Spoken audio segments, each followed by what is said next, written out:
Okay, so we're gonna pick up where we left off. In our last video, we finished these three shapes. Today, I'm gonna do these three shapes. Now, the same thing, the same rules apply. We always start with rule number 1 and just keep going until all of our atoms have their octet rule filled, so all their 8 electrons filled. So let's do the first one. So the first one is NaCN, so sodium, carbon, and nitrogen, all one of each one. So our first step is to add the total valence electrons. That's always the first step. If you don't know how many valence electrons they have, then you're not going to be able to know how many electrons you need to use in your shape. You definitely can't do anything if you don't know how many electrons you have to use. So sodium is in column number 1 on the periodic table. I forgot to draw my little mock periodic table here. There we go. Okay, so sodium is right here in group number 1, which has a 1 valence electron. So it has 1 valence electron. And then carbon, so that'd be 2, that'd be 3, 4, 5, 6, 7, 8. So carbon is over here in the 4th row, right there. So it has 4th column, 4th group. And then nitrogen is in the 5th. So nitrogen is over here in the 5th, so it has 5 valence electrons. Okay, so 5 plus 5 is 10 total valence electrons is what we have to use. Okay, the next rule says arrange the peripheral atoms. Remember, that means outside atoms. So put the ones that are going to go on the outside, and put the one you're going to put in the middle. Our rules from yesterday was hydrogen is never. So hydrogen never goes in the middle. Carbon loves the middle. And the one you have one of goes in the middle. So the one you have one of goes in the middle. So in this one, I have one of everything. So that's not very helpful to me. But another part of these little hints says carbon loves the middle. So I'm going to pick carbon. So carbon is going to go in the middle. And I'm going to single bond it to the other atom. So single bond like that to everything else. So I have Na and N, only one of each because that's how many is in the compound. Okay.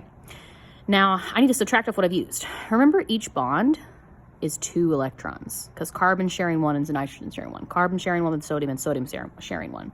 So I've used 4. So minus 4, I have 6 valence electrons left, like that. Okay. After I've done that, we'll have to the next rule. Okay, so rule number 3, use the remaining electrons to fulfill the octet rule on each peripheral atom. So the outside atoms are going to get filled up first. But little rule here, don't fill octets for groups 1, 2, or 3. Sodium is in group 1. Sodium is in group 1. So we actually don't fill up sodium, just like we don't fill up hydrogen. We leave it as is, like that. Okay, but the other outside atom, nitrogen, does get filled. It's not in groups 1, 2, or 3. So those 6 valence electrons I have left, 1, 2, 3, 4, 5, 6. That's how many nitrogen needed because it already was sharing 7, 8. And now I'm just giving it 6. So 6, 7, 8 has 8 now. Nitrogen's good, and I've used up all my electrons. I'm out of electrons. I can't put any more in this picture. That's all the ones they had. Okay, next rule. If any electron pairs remain, put them on the center. I don't have any that remain, so skip it. Check to be sure that all atoms fulfill their octet. If some do not, then make double or triple bonds as needed. Okay, so carbon has access to 1, 2, 3, 4 right now. It's not happy. Sodium is in groups 1, 2, or 3, so actually is done. So nitrogen over here, we know is done. We just filled it. So the only one that isn't happy is carbon. So I'm going to need to make it steel and steel, like that. It's going to need to share more electrons with nitrogen to be able to have 1, 2, 3, 4, 5, 6, 7, 8. So I'm going to redraw it all prettier. Na with 1 bond to nitrogen with 3 bonds, and nitrogen still has 1 set of electrons, like that. So that's its shape. So now to name it. Okay, so it has 2 atoms bonded to the center and no lone pairs. So 2 atoms bonded to the center, 0 lone pairs. It's just linear. So this is another linear shape. So linear, bubble, bubble, bubble, bubble. So there we go, linear shape. Okay, next one, NH4 plus. Okay, so this is the first time these next 2 have positive or negative charges, and that does something to the electron count. So over here, when we were adding, it says add the total number of valence electrons. I've kind of been skipping the rest of the sentence because we didn't need it. Now we need it. Add the total number of valence electrons for all the atoms. If species are charged, you add 1 electron if they're negative, and you subtract 1 electron if they're positive. So if this is a positive charge, I'm gonna subtract. Remember, you lose negativity and become positive. So nitrogen is in the 5th column, so it has 5. Hydrogen is in the 1st column, so it has 1 valence electron, but there's 4 of them, so times 4. So 5 plus 1 times 4, which is 4. So 5 plus 4 is 9 originally, but it has a plus charge, which means it loses 1 electron. So 9 minus 1 is I have 8 valence electrons to use. 8 valence electrons to use. Okay, next rule. Arrange the peripheral atoms around the center. So which one's gonna go in the center? I have NH4. Well, H's never go in the middle. So my only other option is N. It's also the one I have 1 of. So nitrogen is bonded to 4 hydrogens using single bonds. Now I wanted to point out, sometimes people don't draw these bonds as lines. Sometimes they actually just put the dots and they like leave the space in between blank and just show the dots like that. That also is fine with me. I just generally like to draw the lines. All right, so now I've used 1, 2, 3, 4, 5, 6, 7, 8. I've used 8 valence electrons. I'm out of electrons. So we go to our next rule. Do I have any electron pairs left? They go in the center? Nope, I don't.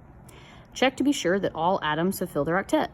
Okay, well, nitrogen has access to 8, because 1, 2, 3, 4, 5, 6, 7, 8. Hydrogen, remember, it's in group 1 and doesn't actually want any more, so is good as well. So the shape is done. So now let's check it. What shape is it down here? So it has 4 atoms bonded to the center, no lone pairs on the center. So it's going to have 4 and 0. So 4 and 0 is a tetrahedral. So it's a tetrahedral. And remember, tetrahedrals are pretty easy to remember because a tetrahedral is something, tetra means 4 in Latin. This has 4 atoms bonded to it. So tetrahedral is the one that has 4 around the center. Okay, last one is a negatively charged thing. So it's NO3 with a negative charge. So nitrogen, first step is always adding up our valence electrons. Step number 1. Nitrogen has 5.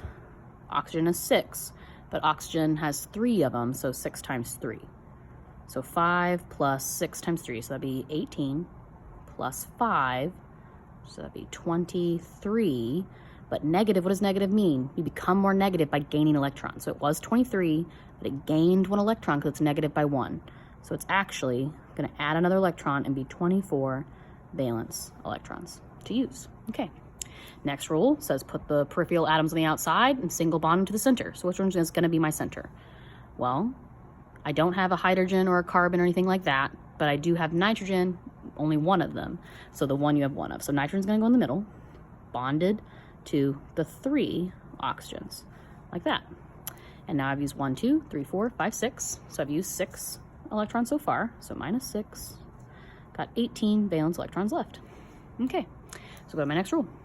Use the remaining electrons to fill the octet rule on the outside atoms first. Okay, so oxygen already has 2, sharing the 2, but it needs 1, 2, 3, 4, 5, 6, sharing the 7, 8. So I've used 6.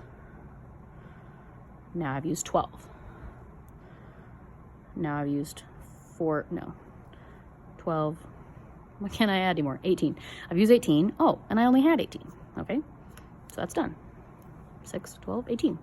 Okay, so I'm out of electrons. If any electron pairs remain, place them on the center. I don't have any. Check to be sure that all atoms fulfill their octet. If some do not, then take to make those double, triple bonds. Okay, so oxygen we know are all good. All the oxygens are good. But nitrogen only has access to 1, 2, 3, 4, 5, 6 right now. Only has access to 6. So one of these oxygens, it doesn't matter which one you pick, is going to need to share more to make that double bond so that nitrogen has that stable octet. Okay, so let's redraw it. So oxygen, oxygen, double bonded oxygen. And it ends up having only those 4 electrons around it. The rest stay the same with their 6. Okay, and that's the shape. So let's name it. It has 3 atoms bonded to the center, no lone pairs in the center. So 3 with 0 is called trigonal planar. That is the last shape that you hadn't seen yet that you needed to know on the test. So trigonal planar. Think trig like triangle. See how it looks kind of like a triangle? So trigonal planar is that shape, okay? So the only shapes that you're gonna have to know there's way more than this that exist.